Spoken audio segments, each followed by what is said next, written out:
Prepariamo la ricetta del tiramisù gelato con le tortine Tomarchio. Si privano le tortine golose al cioccolato del loro involucro.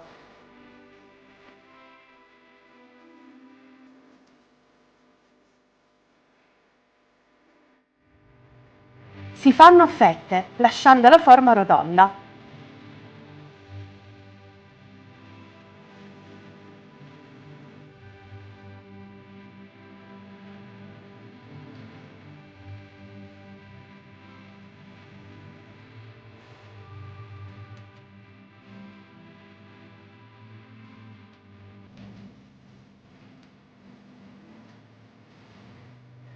In due ciotole si effettua la separazione dei tuorli e degli albumi.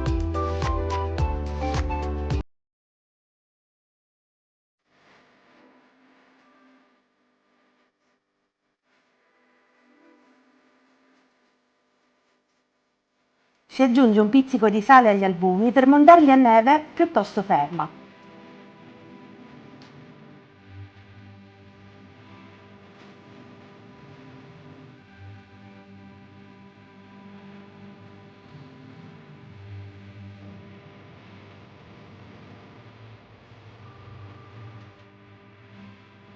Si aggiunge lo zucchero ai tuorli e si montano con le fruste.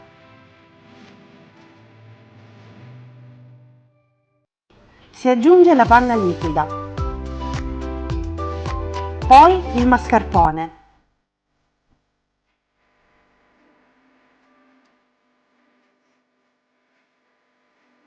A questo punto si lavora con le fruste, quelle ideali per preparare i dolci in casa. Per ultimi si aggiungono al composto gli albumi montati e si lavora un altro po' fino a formare un insieme omogeneo e spumoso.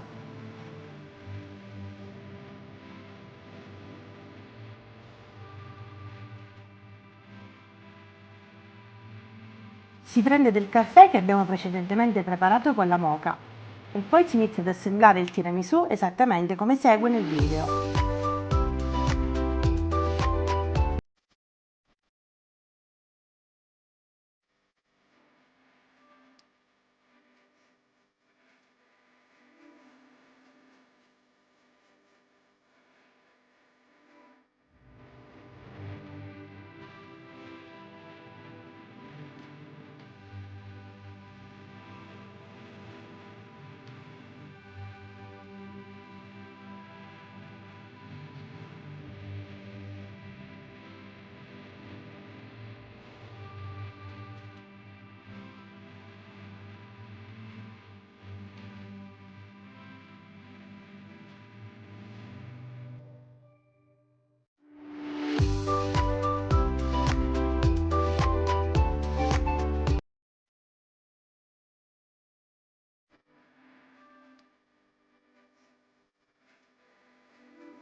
Prima di riporre il tiramisù in freezer per farlo addensare e gustarlo come un gelato, si decora con farina di pistacchio, un tocco originale diverso dal solito. Se vi sono avanzate delle tortine Tomarchio, provate questa ricetta, lasciate il like al video e condividetelo e non dimenticate di iscrivervi al mio canale YouTube. Ciao!